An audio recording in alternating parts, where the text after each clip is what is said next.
abstain, be faithful. I don't even know, to tell you the truth, who got this idea.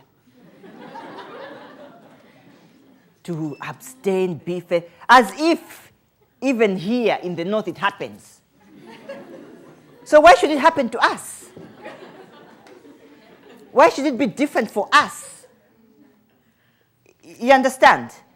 So we have the same perceptions about sex, wanting to have sex, and also the fact that as African women, if you look at notions of masculinity, general, because yesterday in my class we talked about, general versus specific, but the whole hegemonic element of masculinity is about also conquering, having multiple sexual relations. So even if a woman is being faithful, it just goes to show that it doesn't work. It doesn't work. That's the bottom line. So apart from the whole issue of condomize, the whole issue of not being able to condomize, there are also elements of sex that are critical to certain cultural norms, to certain cultural practices. So for example, we have a number of cultural practices, like most cultures. And the one I can mention now is sexual cleansing. Now, in various parts of Malawi, there is a practice whereby if a man dies, the widow is believed to possess the spirit of her dead husband. And nobody would want to be with her, to chat with her, because she's moving with death. So the idea is for her to be cleansed. So the elders in the village, they take, there are men who are professionals at cleansing. So they will sleep with this woman. And so we said, oh yeah, fine, if you want to do that, but just use a condom. They said, but it won't work. There is a validity in the construction of a sperm that has to be used in all these cultural practices. So sexual cleansing, is very important, that you don't use safer sex.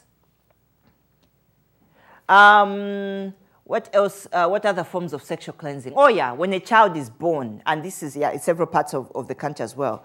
After 40 days, there's a culture that if you don't strengthen the child after 40 days, the child will die. And let me tell you, it is serious. It is a very serious thing, and people don't take it lightly.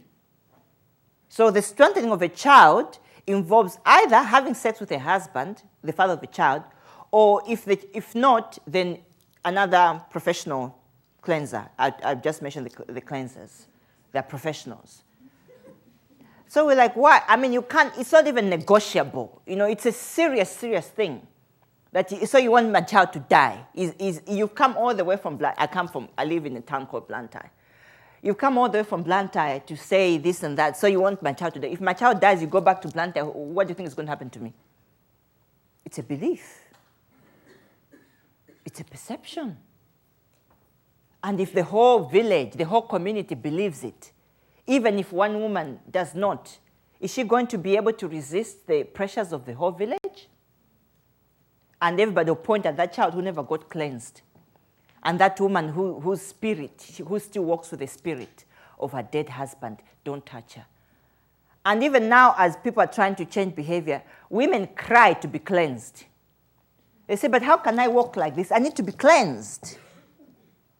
Otherwise, the spirit of my husband will haunt me forever. And when you speak to the professional cleansers, they say, you know what? It's a business. How do you think I'm going to eat if I don't cleanse these women? And there are also other women who are also cleansers. For them, it's also what? A business.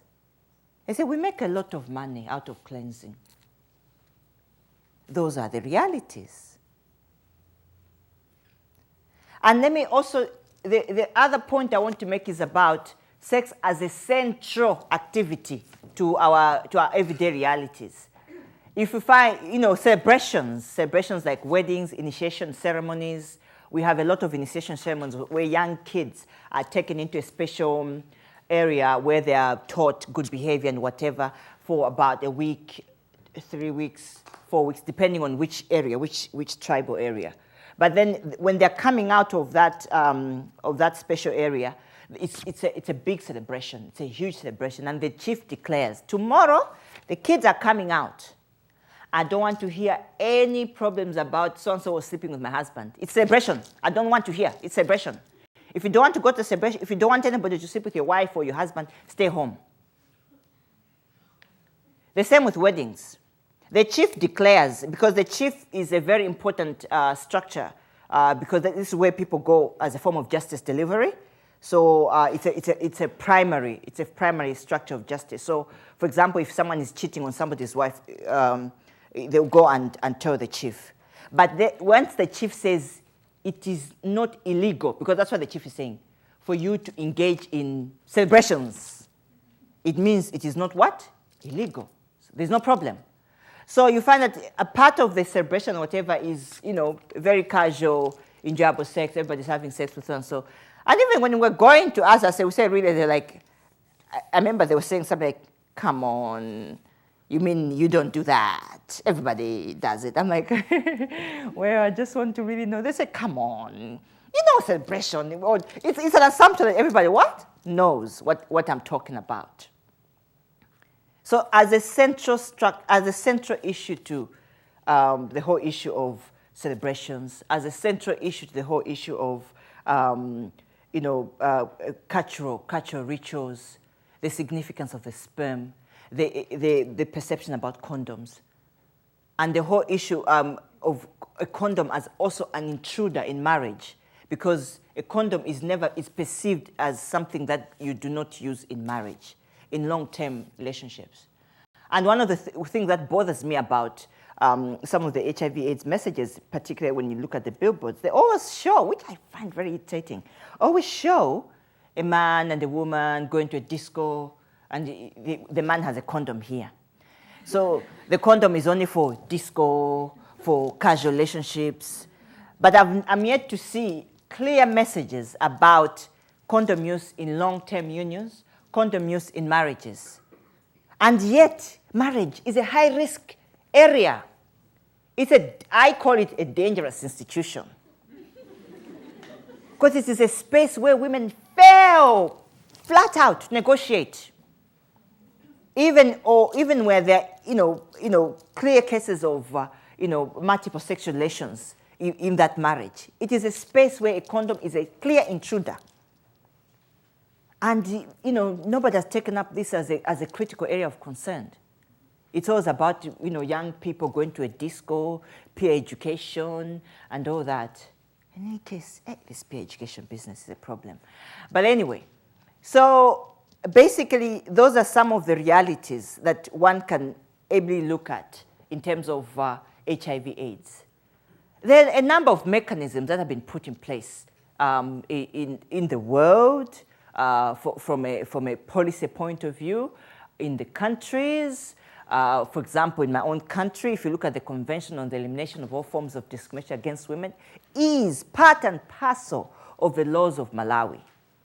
And Malawi, as a country, has ratified a number of declarations, such as the Political Declaration on HIV/AIDS, and it's a signatory to so many declarations that have been happening, whether it's in Abuja, in Barcelona, here in Toronto, all these. Signed. But the reality of the matter, on the ground, there's no operationalization. My argument has been the money that's been raised from the north, that's been generated. First of all, obviously, it's not enough. We all know that. It's not a secret that, it's not enough. But also, the fact that it is misdirected. If you're going to show just youth going to the disco and say, this is the money that has come from PEPFAR or the Global Fund, they're saying, we should do this. And yet, the very high-risk area is marriage itself, is long-term unions, is the cultural practices, is the whole construction of a society in the way it looks at life, not at the individual. Behavioral change cannot happen in the context of one person. It happens depending on how the society looks at it. But the current interventions, they're all looking at, you know, the behavior change model. Resources are, I call it misdirection. No, there's a problem. Every day I've been here in Canada, I've been thinking, what exactly is a problem? And I'll give you two schools of thought of mine. Of course, it could be what has been said before, that people really don't take time to understand the lived realities of us as Africans. That policies are half-baked by some, based on some funny reports by some, consultant who has no idea what he or she is talking about. That people who are really working with us in Africa really don't understand us. But also, there are elements of us as Africans that we don't really understand our own reality. Not many people do what I'm telling you, go there and understand the grounded realities. I mean, even as Africans, not many of us do that. So we also misinform. The other school of thought is, I call it international stigma. It's a clear analysis that the HIV/AIDS pandemic is an African problem. It is not a seriously Canadian, American, European problem. It is about them. And it's a disease that comes out of having sex. It's about Africans having so much sex without thinking. It is